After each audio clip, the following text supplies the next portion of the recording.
Hey, what's up guys, it's me your boy Urban Caster aka Vinesh back here with another brand new video. Hope you guys are having a great day. So I'm here to give my worst drivers of the 2023 season of Formula 1, and in no particular order, let's get right into the video guys. Lance Stroll. Lance should have actually finished P7 in the Drivers' Championship, but he finished P10.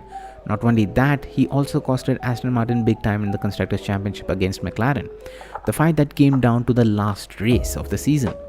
Considering how many points he lost when the car was good at the start of the year, and the team could have easily finished P4 in the Constructors if not for his bottle job.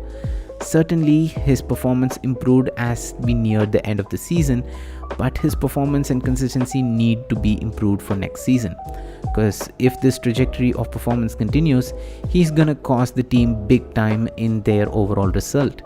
Logan Sargent. Logan was a driver that I had very little hopes for at the start of the year, as I had very little info about him and his racecraft in the feeder series career. But I have to say that for a rookie, he at least improved near the end of the season, which gives me promise that he will continue to improve to become a solid driver in Formula 1. But his rate of speed in improvement was rather underwhelming to say the least. He missed out on scoring some massive points in this season. Yes, he did score points in quota, but that is because of the disqualification of both Lewis and Charles. If not for that, he would have still ended the season pointless. The Williams this year had much better pace, had a much better car than 2022. It had genuine raw race pace to score points around all track and conditions, which can't be said about its predecessor. At the end of the day, he crashed, he learned, and at least he improved, which can't be said about some of the other rookies that we had this season. And for next year, I expect for him to improve even more and make a solid step forward. I also expect Williams to have a better evolution of this year's car in terms of overall pace and performance. I hope Logan can make up for all his missed opportunities this season with his performance in 2024. Sergio Perez. Checo had one of the best and worst years in Formula 1 this season. Adding him to the list of worst drivers of 2023 seems a bit harsh for a driver who finished P2 in the Drivers' Championship. But the thing is, despite the high of finishing P2 in the Drivers' Championship, I feel like Checo left a lot on the table this season. This arguably has to be his worst season in his career after 2023 with McLaren. The qualifying was the biggest letdown for Checo. He's a rounded driver, one of the best drivers you can get on the grid as a complete package, and that came with his years of experience in Formula 1, exactly what Red Bull were looking for from the other side of the garage. But when you become a complete driver, the only thing that you can do to keep yourself competitive against the field is to fine-tune and fix the minor errors that's putting you on a back foot. And for Checo, his biggest letdown is his qualifying pace. He's not a man for a one-lap wonder. Checo's biggest strength is his tyre management and racecraft. But when you're in the best car on the field with a tight pecking order in quali like we had this year, having a good qualifying performance is just as important as having a good race result.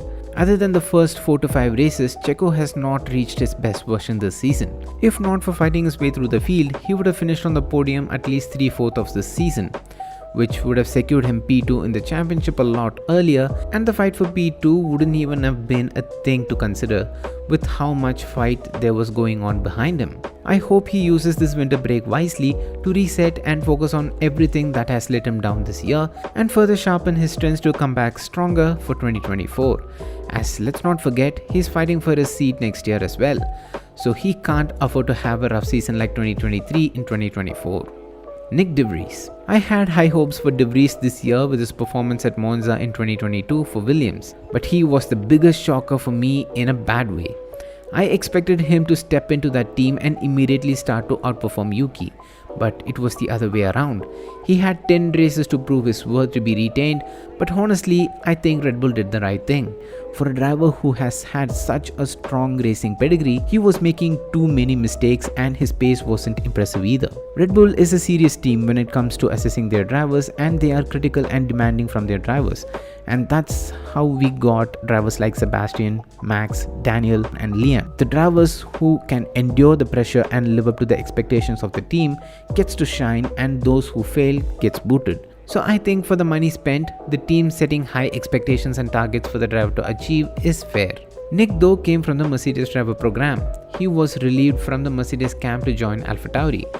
but his performance was not up to the expectations. I tried to make excuses for his performance at the start of the season, but after Miami, it even became harder for me to come up with excuses for his underwhelming drive. So these are my worst drivers of the 2023 season of Formula 1, guys. If you enjoyed this video, make sure to hit the like button and let me know down in the comments on who are your worst drivers of the 2023 season are. Subscribe to the channel if you're new and also hit the bell icon and turn on all notifications so you get notified when I upload a brand new video. It's me, your boy Autobahn Caster aka Vinesh, and I'm out. Love you guys, stay safe, peace.